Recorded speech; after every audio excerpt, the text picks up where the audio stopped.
Om Swastiastu. Perkenalkan, kami dari kelompok 4 kelas 6D1. Di sini kami akan mempresentasikan makalah yang berjudul Kelayakan Hukum dan Legalitas. Dalam berbisnis, seringkali mengalami kegagalan karena terbentur permasalahan hukum atau tidak memperoleh izin dari pemerintah setempat.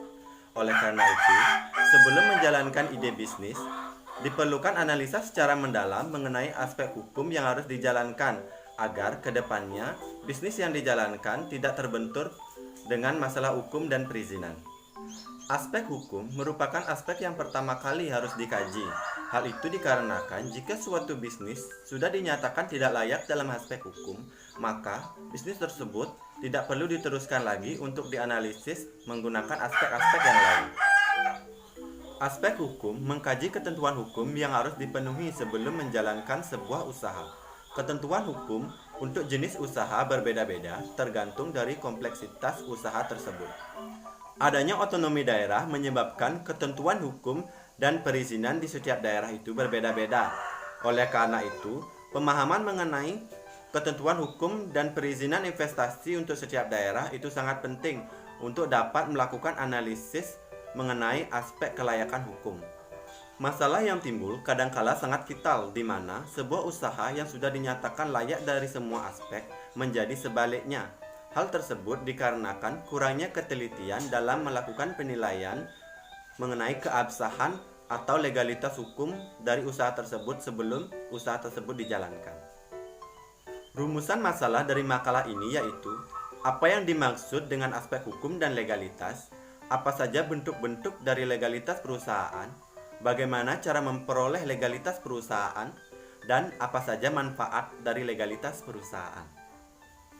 Tujuan dari penulisan makalah ini yaitu untuk dapat mengetahui, memahami, dan menjelaskan mengenai aspek kelayakan hukum dan legalitas dalam suatu perusahaan, sehingga nantinya dapat diaplikasikan dalam kehidupan sehari-hari. Baik, di sini saya akan melanjutkan tentang pengertian aspek hukum.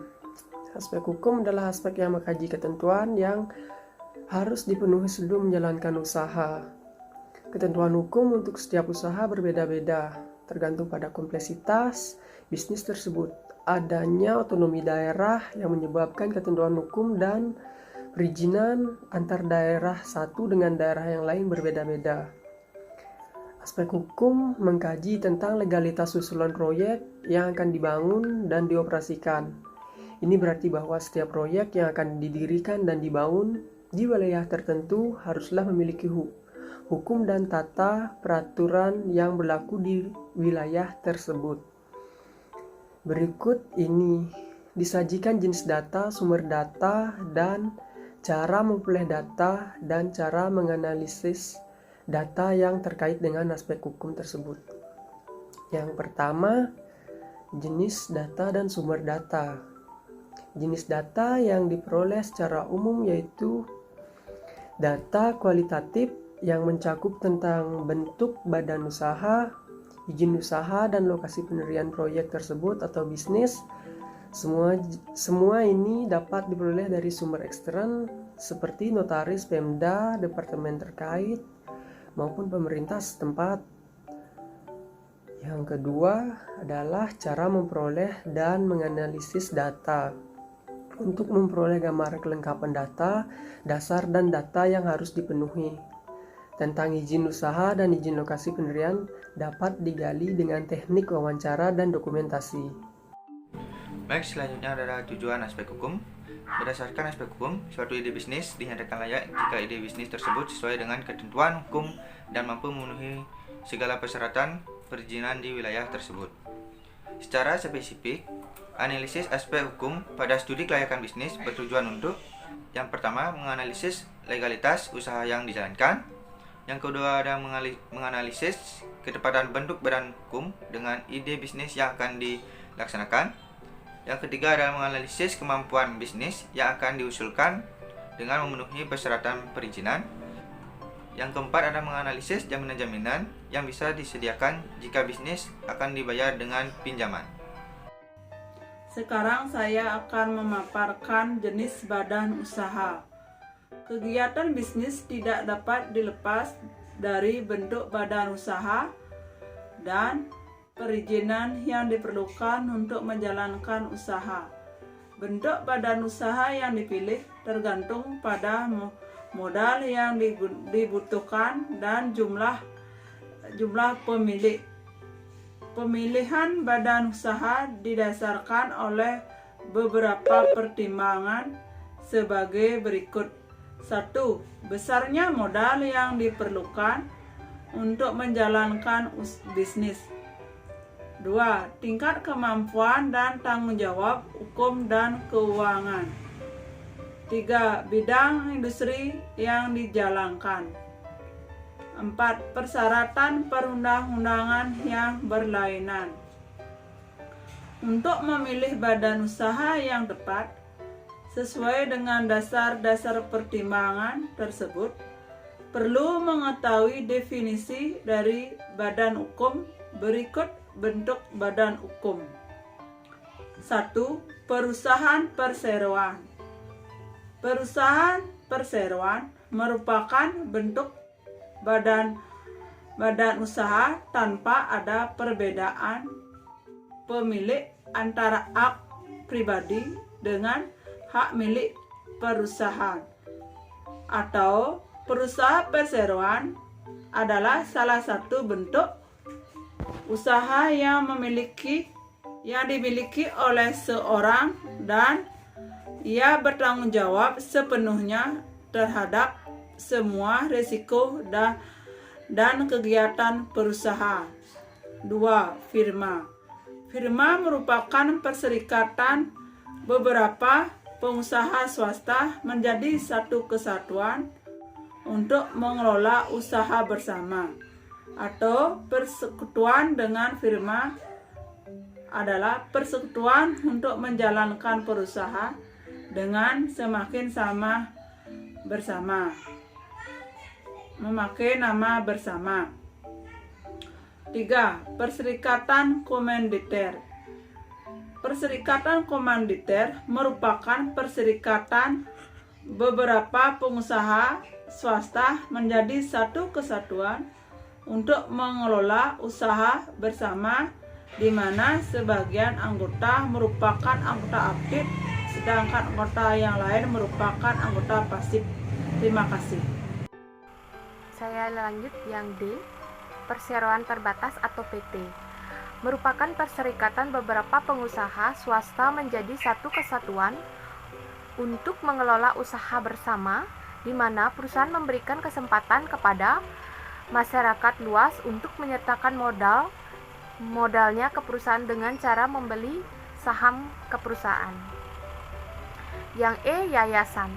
Pengertian yayasan menurut Undang-Undang Nomor 16 Tahun 2001 tentang yayasan. Yayasan adalah badan hukum yang terdiri atas kekayaan yang dipisahkan dan diperuntukkan untuk mencapai tujuan tertentu di bidang sosial, keagamaan, dan kemanusiaan yang tidak mempunyai anggota. Sedangkan yang F, koperasi.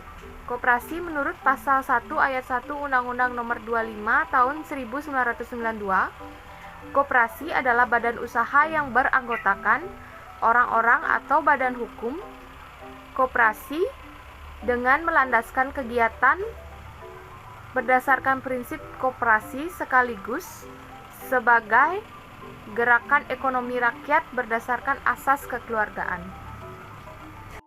Baik, selanjutnya saya akan menjelaskan bentuk-bentuk legalitas perusahaan. Yang pertama ada nama perusahaan. Nama perusahaan adalah jati diri yang dipakai oleh perusahaan untuk menjalankan suatu usahanya. Dengan adanya nama perusahaan ini, perusahaan akan dapat dikenal oleh masyarakat umum. Yang kedua ada merek perusahaan. Merek perusahaan adalah tanda yang berupa gambar, kata-kata, huruf, angka, susunan warna, atau kombinasi lainnya yang memiliki daya pembeda dan digunakan dalam kegiatan perdagangan barang atau jasa. Selanjutnya ada akte pendirian usaha. Salah satu bentuk legalitas suatu perusahaan adalah akte pendirian yang akan dibuat di notaris. Di dalam akte pendirian ini juga memuat anggaran dasar perusahaan, yaitu seperangkat peraturan yang menjadi dasar berdiri dan beroperasinya suatu perusahaan menurut hukum. Selanjutnya ada NPWP. NPWP atau nomor pokok wajib pajak merupakan salah satu sarana dalam administrasi dalam perpajakan yang dipergunakan sebagai tanda pengenal diri atau wajib pajak.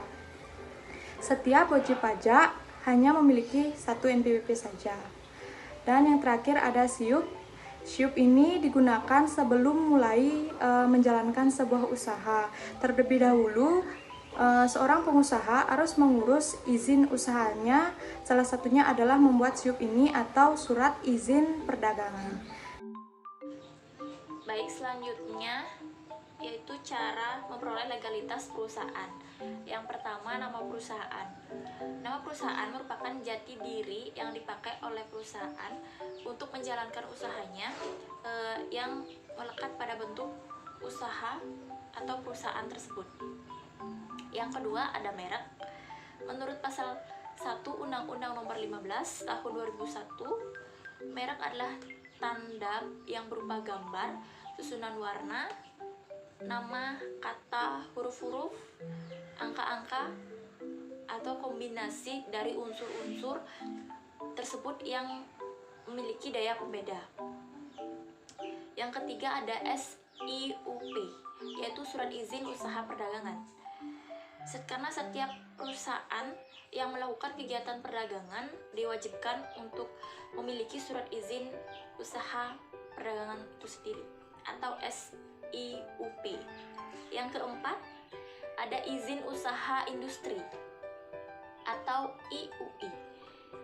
Selain perusahaan perdagangan barang atau jasa, ada pula perusahaan industri. Sama halnya dengan perusahaan perdagangan, perusahaan industri pun juga harus memiliki surat izin usaha industri atau IUI. Dan selanjutnya, manfaat legalitas perusahaan. Pasal 31 Keputusan Menteri Perindustrian Nomor 12 Tahun 1998 yang menyatakan bahwa Kantor Pendaftaran Perusahaan atau KPP menyajikan daftar perusahaan sebagai sumber informasi resmi bagi semua pihak yang berkepentingan. Informasi tersebut bersifat terbuka dan kepada setiap pihak diberikan kesempatan untuk melihat dan meminta informasi dalam bentuk salinan, petikan resmi, dan hasil olahan data perusahaan dengan dikenakan biaya sesuai dengan ketentuan yang berlaku. Setelah perusahaan terdaftar, maka perusahaan tersebut dianggap legal.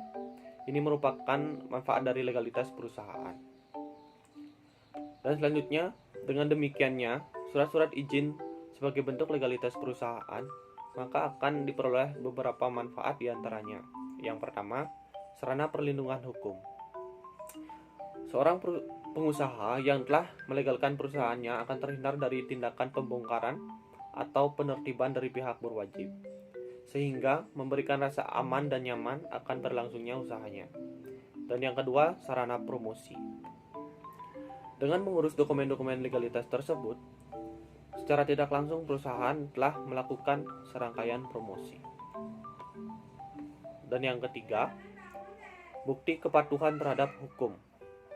Dengan memiliki unsur legalitas tersebut menandakan bahwa perusahaan telah mematuhi aturan hukum yang berlaku.